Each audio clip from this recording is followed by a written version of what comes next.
Could Republicans take back control of the House in 2020?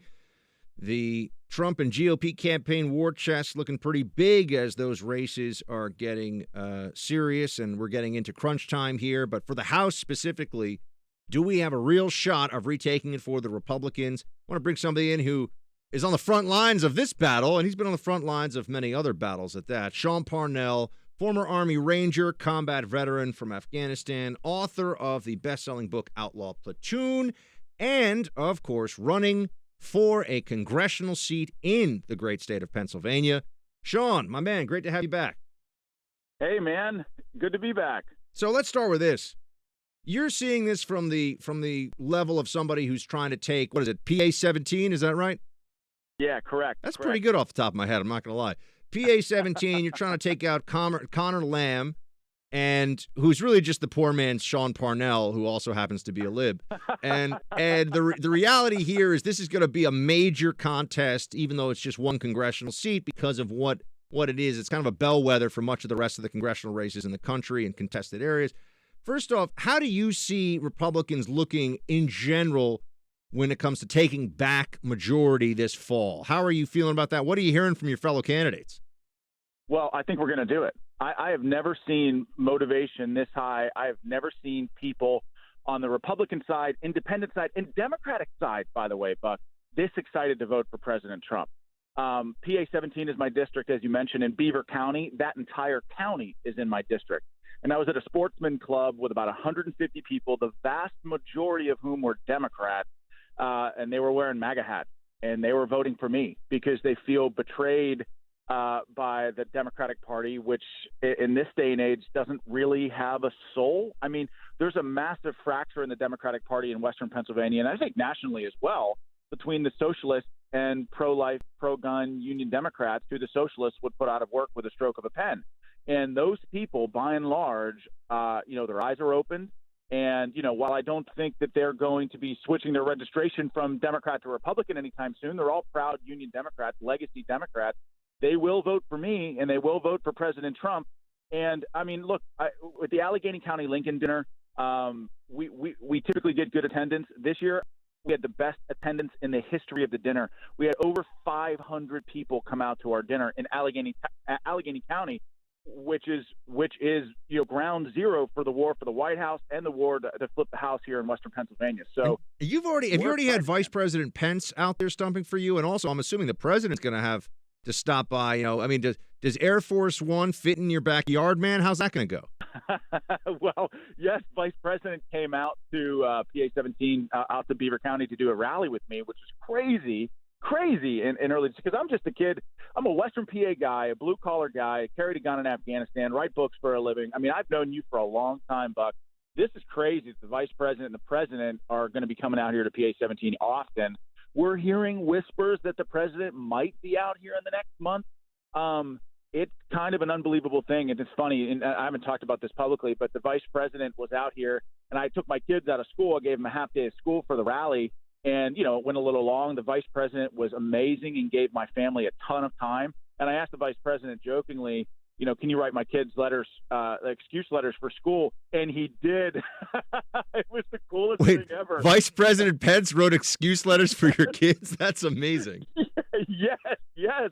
He's just a great human being. And, I just real quick, man, when I interviewed him, I interviewed him on my mother's birthday. My mom is the greatest mom in the world. And I asked him, could you just do a quick video birthday message for my mom? And I never do that, but my mom loves America, and she's a Trump supporter, and he did a really nice video for her, and he didn't miss a beat too. I didn't have staffers come over in a flurry I don't know if he has got time for this or whatever. He took the phone out of my hand, big smile, made this nice video for my mom, gave it back to me. I'm like, this is why people like this guy.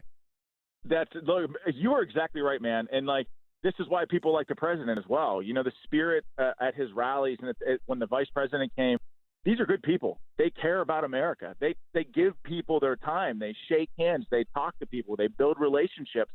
And, more importantly, like you said, your mom loves America.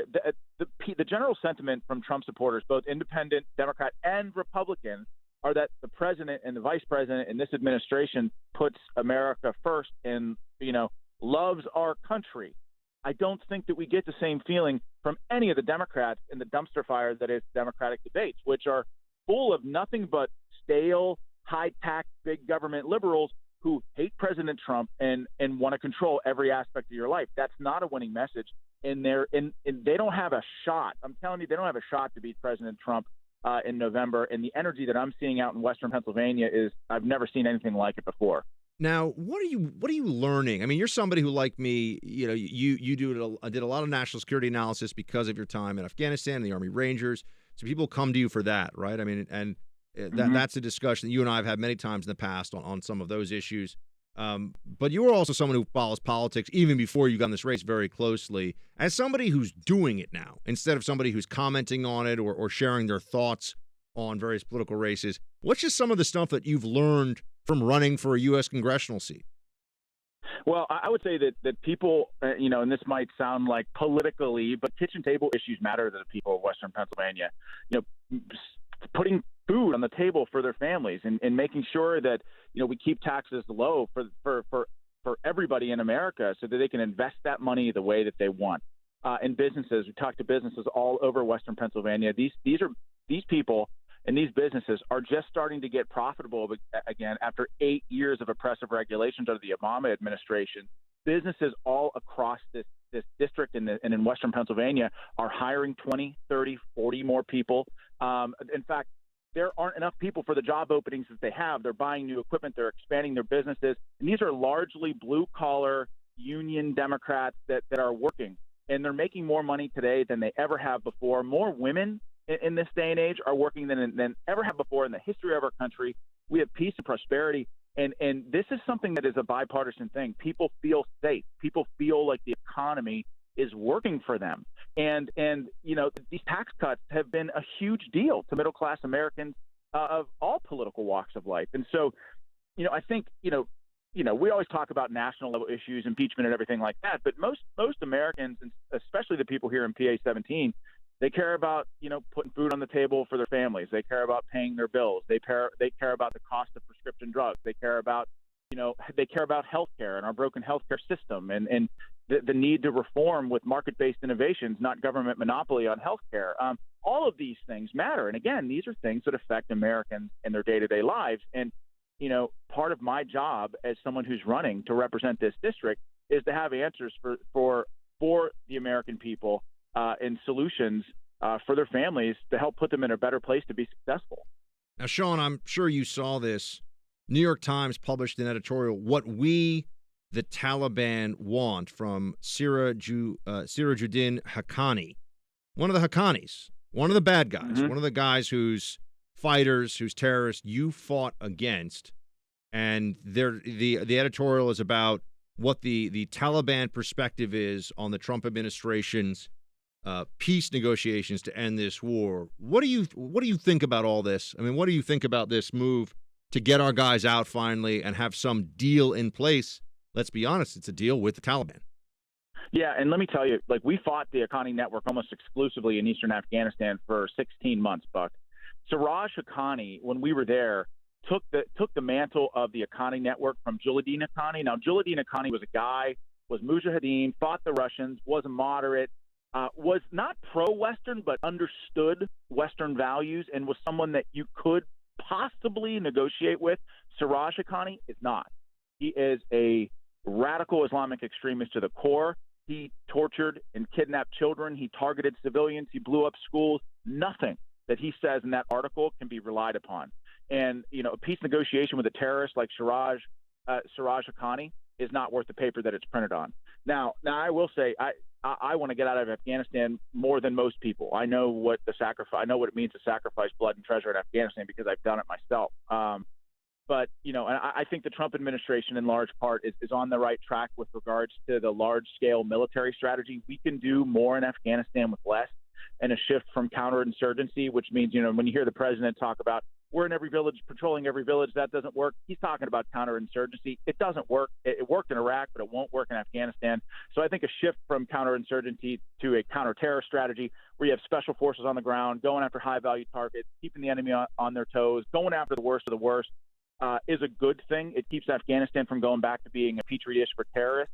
But none of that really matters if the government in Afghanistan is openly hostile to U.S. troops. That won't be possible with the people like Siraj Haqqani, having a voice in the political future of Afghanistan. So I'm very concerned about the way ahead. I'll just say I wish there was a way forward with the peace deal, but I'm certainly not optimistic about what's on paper right now. And Sean, before we let you go, what are some of the, switching back to politics here for a moment, some of the events either coming up or just some of the dates and milestones between now and Election Day that your campaign is going to be hitting? Well, oh my gosh, here's the deal, Buck. We go everywhere. We do 5 events a day. We wake up at 6 in the morning. We meet with people. We shake hands. We build relationships, and we're building coalitions. Tonight we're going to do a fraternal order of police. It's what they call like a gold card dinner. And we're going to go honor our first responders and their families tonight as they get out and retire from the police. And then we're just going to be running and gunning all weekend, man. And, our primary is April 28th, but I don't really have a serious primary opponent. So we're focused on the general. We're focused on, giving the people of PA 17 a voice and making sure that we flip the House, make Kevin McCarthy the Speaker, and get President Trump back in the White House so we can continue this unbelievable economic boom that we've got in this country right now.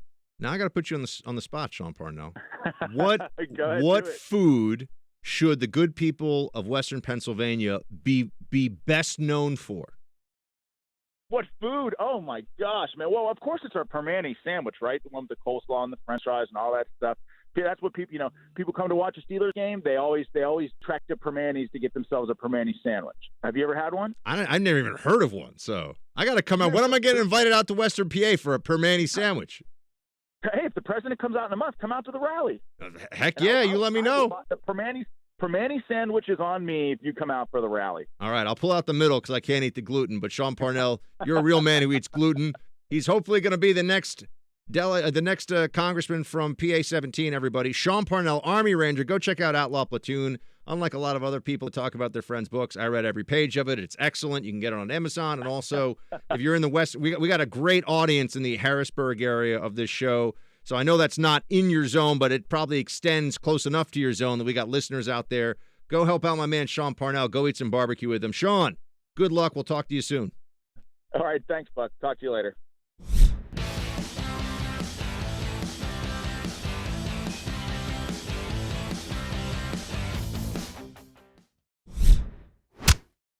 Please welcome a man who has obviously never watched The View, Congressman Matt Gaetz. Hello. How do you do? Thanks for having me. Thank you. You have watched I do watch. You guys make news every week. every so day. it's We an are honor. the big political show. I was just wondering if you were wearing black as a consequence of the death of the political left in the debate last night. It was quite something to observe. Don't count the dead yet, the bodies. Let's give it a little time before we count. Well, Joe Biden, at least. I mean, I was hoping that maybe Whoopi's bell could wake up the Biden campaign if you hit it. I thought he was actually, he didn't do any harm to himself last night. What state's he going to win? I mean, this is a man who, the fundamental yeah. premise of the Biden campaign is that he's electable and he can't seem to win elections. So now you have socialist Bernie Sanders against billionaire Michael Bloomberg. Yeah. Well, the Republicans love a billionaire. They love money. So what are you talking about? Well, Michael Bloomberg used to be a Republican. It's fascinating No, he was that right a Democrat now first. the Democratic Party is likely not going to nominate a Democrat. They're either going to nominate a socialist or someone who some time ago was a Republican. Got to give the guy credit. Matt Gaetz showed up ready to play at The View, man. That was pretty good. And it is true. The Democrats are going to vote either vote for, it seems, a former Republican billionaire or a socialist. So that's who's going to be leading the Democratic Party because it's in such disarray. And the point about Biden, as you know, I've been making that all along, which is just that Joe Biden is supposed to be the guy you vote for because you want to vote for a winner, except he's not a winner. He's a loser. So why would you vote for Biden? There will be a surge. Give it a few days here. There will be a Biden bump after South Carolina, and everyone's going to say, oh, Joe Biden is the guy after all and all this stuff. But I'm here to tell you, not going to last. Not going to last. No way. Joe Biden's not going to last his front runner status has already gone away, but if he bumps back into a number one or number two in the national polls, I think you can pretty much bet on Joe Biden not lasting at all in that position once we get into Super Tuesday. One other thing I wanted to get to, Trump on movies. The president had some thoughts on the Academy Award winner for Best Picture that we've mentioned here a little bit, Parasite. Play 22, please, Producer Mark. By the way, how bad were the Academy Awards this year? Did you see it? And the winner is a movie from South Korea. What the hell was that all about? We got enough problems with South Korea with trade. On top of it, they give him the best movie of the year. Was it good? I don't know. You know, I'm looking for where let's get Gone with the Wind. Can we get Gone with the Wind back, please? Sunset Boulevard. So many great movies. The winner is from South Korea. I thought it was Best Foreign Film, right? Best Foreign Movie. No, did this ever happen before? And then you have Brad Pitt. I was never a big fan of his. He got upset, little wise guy statement. Now, CNN hates Trump in a way that is beyond rationality. I mean, CNN's hatred of Trump influences all their thinking and all their analysis and all the rest of it. And that's why it's not surprising that there's a piece on CNN's front page right now, Donald Trump's fundamentally un-American parasite critique, from Chris Cillizza, who's a Trump deranged loon. He can't even say he doesn't like a movie? It's un-American? He can't even say that? Why? Oh, because it's a foreign language film, so he's not allowed to criticize it? There are some fantastic foreign language films. All conservatives will tell you, who have seen it at least, that The Lives of Others, which is a German language film, is fantastic. I think Downfall, another German language film about Hitler's last days in the bunker in Berlin, is an excellent movie. And you've all seen the meme where Hitler's pounding the table and screaming that they make on YouTube for, they repurpose that sequence of when Hitler finds out that he basically doesn't have any more real divisions to throw at the enemy, or, you know, he's surrounded and he's done. They use that to talk about different sports teams. Anyway, if you've seen the memes, you know what I'm talking about. Downfall is a great foreign language movie. I actually really enjoyed. I was trying to think no, that's not a foreign language. What was the movie? A movie some years ago in Spanish that was cut. Do you know what I'm talking about, Producer Mark? No, Producer Mark. There's a movie. It was like a horror film, kind of, but it was really more of like a children's. It was Guillermo del something or other. Not Guillermo del Toro. Anyway, I can't remember now. That was a movie years ago. That was a Spanish language film that I thought was very good for what it was. I think Pan's Labyrinth. Thank you, producer Nick. That was foreign language. That was a Spanish. I thought that was an excellent movie. I really enjoyed that for what it was. I thought it was very well done. So there are foreign language movies that are great. I gotta watch this Parasite movie now because the president's saying it's not very good. I don't think he's seen it, though. So maybe I have to see it and tell you what I think about this one.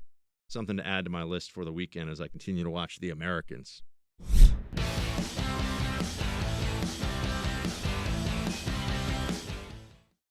Time for Roll Call. Kathy kicks us off on Roll Call. Here's what she has to say. I started listening to your podcast a few months back. You stood up to a lib on Fox News about Black Lives Matter and violence. Thanks for your insights and honesty. Well, thank you. Just for your info, Jennifer Lopez is in a really cute romantic comedy called The Wedding Planner. It is a must-see. Her movie Enough is pretty good also, in my opinion. Thanks for making us laugh. When will you be on the Bill Maher Show? Thanks. Well, thank you, Kathy. It's always great to have new listeners to the podcast, and I really appreciate that you've stayed with Team Buck since first checking us out. And I'll be on the Bill Maher Show next Friday. Gosh, this is coming up fast. Next Friday, the 28th of February, I'll be on HBO's Bill Maher Show. I think it's 10 o'clock Eastern is when that show airs. And then you can watch it on playback anytime during the week. It should be spicy. I don't know who the other guests are yet, but do you like spicy food, Producer Mark? I do, but I don't like to say the word spicy as something I'm doing as an adjective. Yeah. You know, I can't use four-letter words here, so I got to come up with, culinary terms that are safe on air, Sure. Should be blank and wild, man. Like, that'd be fun, but I can't do that. That'd be nice. Yeah. I just have to believe it for the radio. Yeah, and then people who listen are going to get mad at me. Why are you teaching my kids to say blankin? And I'm like, well, blankety blank blank, and you know what I mean? Like, exactly. Yeah. A lot of extra work for me. I should yeah, really and stop encouraging you. You got to have that going, and that's no good. At least you don't have to worry about the dump button. So Thank goodness for that. Yeah, that's a good one. What's on the producer Mark agenda, by the way, for the weekend? Packing. I'm moving in 3 weeks, Buck. Wow, you start packing 3 weeks in advance? Yeah. I usually start packing like 2 days before, which I have is probably... a wife. Yeah, that's true. So, like, there's like 2 of you. If I just left it until 2 days before, like, she'd go crazy. Yeah. Moving can be a little stressful, but the good news is you'll be very close to the office here. Or That's closer. true, I will be. What's the difference in commute from what you had to what you will have? Like it will be like a 25-minute commute. Right now, it's like an hour 15. That's a little longer. Way better. It's going to be way better think? for you. Yeah. By the way, I don't think I got a chance to say this to you, but because I did the show on the WR, I did this story in the WR show. Do you know what the worst single stretch of road in the entire United States for traffic is? It's I-95, right? Do you know where? Somewhere in New York, I'm guessing. Fort Lee, New Jersey. Yeah. Right before that area, right around the George Washington Bridge. Worst traffic of any place in the United States, which is a pretty remarkable feat when you think about it. This is based on GPS data from 1 million trucks. Yeah, I don't plan on driving back into New York very often once I move to New Jersey. Yeah, what are you going to be doing? The path? It'll be NJ Transit. NJ Transit. Right from Secaucus to Penn Station. There we go. See, guys, it's great because producer Mark can be here cutting clips and sound and video and doing cool things until like 2 o'clock in the morning now. Mrs. Mark knows he's good now. That means I can do so much more work from home. Well, there's that too. You get to do more work from home. Guile writes in, Buck, I must admit I agree with you on pretty much all issues, but I believe Juicy Smollett, and anyone else who fakes a hate crime should be sentenced to the same as a real perp would for actually committing said hate crime. What if some poor soul was in the wrong place and got nabbed and convicted? Do you think Smollett would have caved and admitted guilt? Think again. Anybody who commits a false hate crime is guilty of a hate crime. Love the show. Shields high. Well, Guile, keep in mind, he did not accuse real people of committing the crime against him. I would agree with you insofar as if you accuse someone of a hate crime against you willingly, falsely, like knowingly and willfully, then you should face a very, very severe punishment. He accused make-believe people of it, in that there were white Trump supporters, and then later on we found out that there are these guys who are working for him effectively, who were Nigerian actors.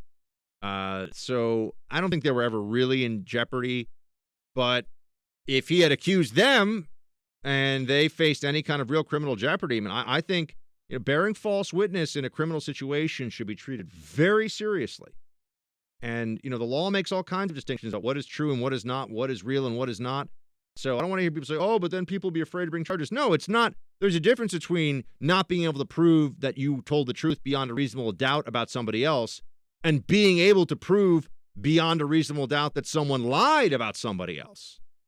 So the same logic should apply. And I think that it should be very, very severe punishment for people that bear false witness in a way that could have really severe consequences for someone. Robert, this past Thursday, you spoke about a professor who had lived under communist ideology in Soviet Russia and now sees the widespread danger of similar ideas being accepted by young people here in the United States.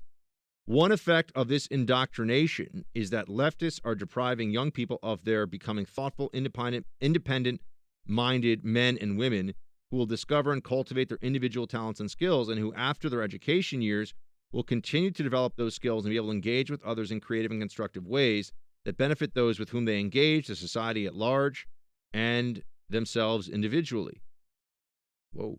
Instead of looking toward an illusionary socialist system, young people might instead look toward human freedom, human creativity, and a culture of opportunity. I think we got to get Robert to be like a speechwriter for the Buck Sexton Show. There's a lot of eloquence. Thank you so much, Robert. Appreciate it. Adam, Buck, I can't believe producer Mark has never seen Princess Bride. He has no grounds to code red you for not following sports. Shields high. Producer Mark, the floor is yours, sir. Of course I have ability to code red you for not liking sports. Claim to be like the biggest American in the world. America thrives on sports. Notice how he comes at me. This is just some guy wrote in, and all of a sudden he's coming at me. I'm just trying. What's with the no princess? What's with the no Princess Bride? Why not this weekend when you're packing up boxes? Put it up there. You probably maybe probably if rent it on one for of the streaming services. It probably is, but you can rent it for like 99 cents on Amazon. I mean, why am I going to rent it when I pay for like 4 different streaming services? I think if you do the search in the search bar, if you have a streaming service, you'll find one of them. I think I legitimately have 3 right now. I have Netflix, Hulu, and Disney Plus. Yeah. Disney Plus is good, by the way. Yeah, I Oh, haven't used it as much as I'd like. I've been but- trying to get through the Avengers Endgame. It's horrible. Okay, so Ugh. people who get mad at me for this, I've tried. All What? right, Fat Thor isn't funny. Oh, like it's hilarious. oh my god, it's garbage. You guys you're agreeing with me. Producer Mark is wrong on this one. Wait, have you watched the movies leading up to it? No, So then why are you just watching Endgame? because it's the one that popped up on Disney Plus. Ugh. It's so bad. They're all walking around all mopey, like, Yeah, because like you have no idea what happened. yeah, I figured out that Thanos or whatever killed everybody. Boo hoo. I mean, give me a movie to watch. It is a great movie. I cannot believe people like nothing even happens. I'm watching it. It's nothing. Keep going. Plenty happens. I don't even see Hulk smash. I don't see anything happen. You can't watch that movie without the first part. I mean, I know it's made $1 billion or whatever, Yeah. but I'm just trying to So say. it's clearly not. you're in the minority here. I'm in the minority, but just like with other things, when I say it, it's true. So there you go. Not true. Yeah. So, but producer Mark will at some point give us his review of The Princess Bride because you can watch. All right. Mrs. Mark will like it, Yes. so I'm you sure can she's watch it seen with her. Yeah, she's probably seen it, but you see it with her. Fine. I will watch it at some point. There you go. We're gonna hold him to it. Rick writes, Buck, did you know Van Damme was the original Predator in the Arnold Schwarzenegger movie? His first part, they had him dressed up in this silly alien costume, hopping around as Van Damme does. They cut all the scenes out and replaced them with what's in the movie now. There's a YouTube video showing the scenes. Rick, I did know that. And the suit they had him in was apparently too heavy for the jungle sequences that they were trying to film. And I did know that. And they replaced him with a guy who was over 7 feet tall. I believe he died. I believe he might have died of. I'm actually not sure. But anyway, a very tall guy who was in the suit. And yeah, that's what happened in the movie Predator. I want them to do the Netflix show, The Movies That Made Us, is great. It's a lot of fun. I want them to do that with Predator. They did one with Die Hard, which was amazing. And they also did one with Home Alone, which was much better than I thought. Have you seen that, by the way? Another one that you and Mrs. Mark That's can something enjoy. on the queue. Yeah. It's good. It's good. I want There's to. something interesting on HBO you might like. What? Have you ever heard about, the McDonald's Monopoly game? No. You've never heard? How have you never heard of that? No. You know, where they have little Monopoly pieces on like a French fry container or on a soda cup or whatever. They played this game for literally 25 years, my entire life. Oh, okay. Sure, I know about it because I'm a real American. Go Yeah. ahead. And do massive advertising. Right. Well, yes. basically, it was rigged for 15 years of it, and there's a whole HBO documentary series about the investigation into it. It's interesting. Oh, we will have to check that out then. But apparently, you've never played the No, game I or know seen all the about game. it. One time in college, Happy Meals and stuff. my friends, we drove around to different McDonald's, just buying large fries and large drinks, trying to win the game. What is the best single item at McDonald's? Oh, the fries, of course. Fries are amazing. The fries do have gluten because they use wheat in the Oh. bouillon or whatever, like the beef. So maybe that's why stock you don't know about this that stuff. I ate it growing up, but like they actually have gluten in the French fries, which gluten in French fries is very sad. That's not supposed to happen, but No, it does it's not. happen sometimes. You know what? It always happens with the curly fries because they batter them to keep the spice sauce. They'll put batter, so it's flour on curly fries. So I haven't had curly fries in like 20 years. I'm Or sure no, they not make 20 years, 10 years. gluten-free ones. You just have to look. I've never seen them. It's one thing I've never seen gluten-free curly fries. I've had gluten-free crab cakes. I've had gluten-free. There's even gluten-free baguette now. If you go to fancy grocery stores, that exists. I'm sure it's probably like You'll a have to get hockey your brother stick, on this. He's got the muffin Well, company. he's He's got got the curly fries. That's amazing. Yeah, but see, that's potato. It's a little more savory. I don't know if that's really in his Maybe wheelhouse. one day, once he has the gluten-free empire. If I told you could either could give up, you either had to give up French fries for the rest of your life, or any kind of chocolate for the rest of your life. Which one do you go for? Oh, I guess I have to go with French fries, but like, it's a tough choice. I give up French fries, but I would weep. Yeah, I would so would weep I. about that. I mean, I have to think about it. I just love chocolate so there's much, more yeah. variety, so that's why I think in the end you got to go with chocolate. But French fries, those are my weaknesses. Like those are the things where I feel like I'd have a 6-pack if it weren't for chocolate, French fries, and probably whole milk, which unfortunately also is very calorically dense and has a lot of sugar in it. People don't realize Buck, that. do you like cheesecake? I can't eat cheesecake. Really? No, Flour. like the cheesecake flavoring at least. Oh yeah, of course. There actually are gluten-free Yes. cheesecakes too. Cheesecake Factory just came out with cheesecake ice cream. Whoa. And not all of them have cheesecake pieces in them, so some would be gluten-free. Yeah. Yeah, ice cream's another thing I like a lot. Daniel, hey Buck, love your show. Your commentary is the most insightful on the airwaves. When I heard Bernie Sanders talk about government housing and rent control, I immediately thought we've already tried those and they fail. I remember working for a church in Kansas City, Missouri in the early 1990s and saw the most poverty-stricken areas were the projects, which were old government-built housing units. Bernie is determined to pile more socialism atop previously failed socialism. He wants a bigger New Deal. Shields high. Daniel, well said, man. It's true. Bernie wants to put failed socialism atop failed socialism, and he wonders why people like me think this is a bad idea. It's a very, very, very bad idea, but this is what we have to deal with, my friends.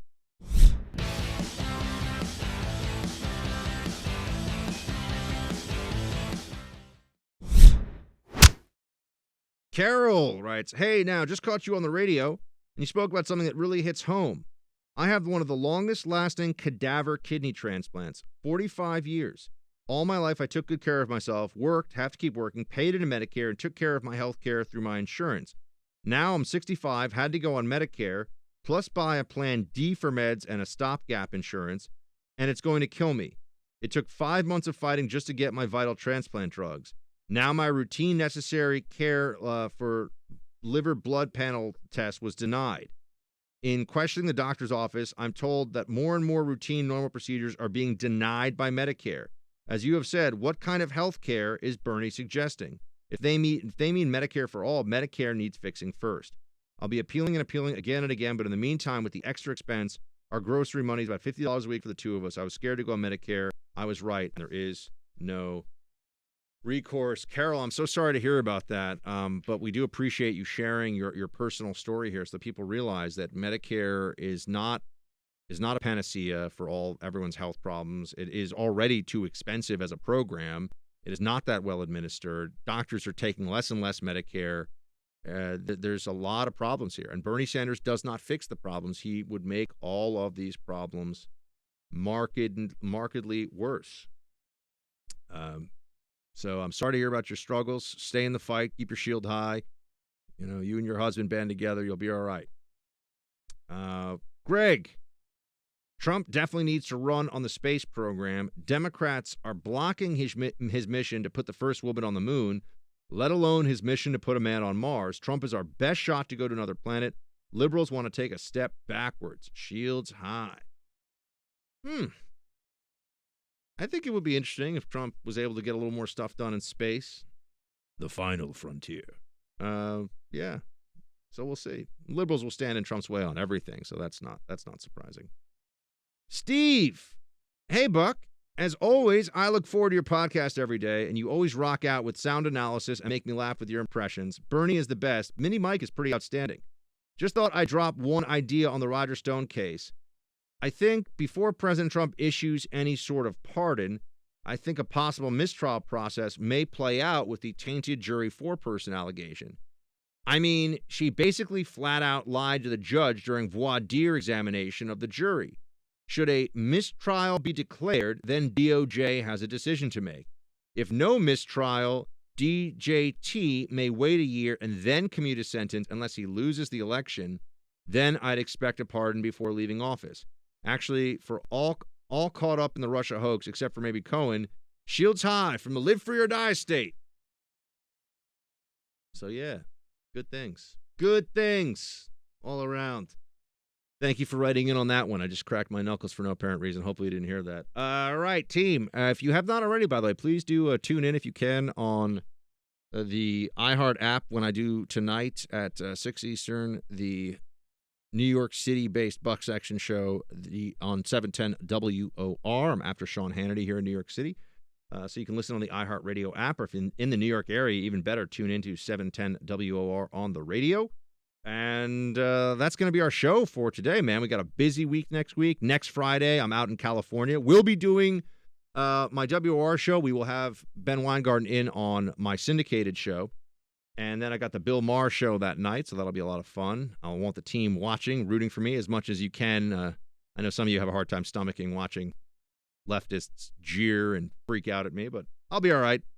And I hope you all have a fantastic weekend. We are going to have quite a year here in the Freedom Hut. So much stuff is going to be coming our way with this election and everything else going on. So rest up, refit, get ready for it. Have a great weekend, everybody. Shields high.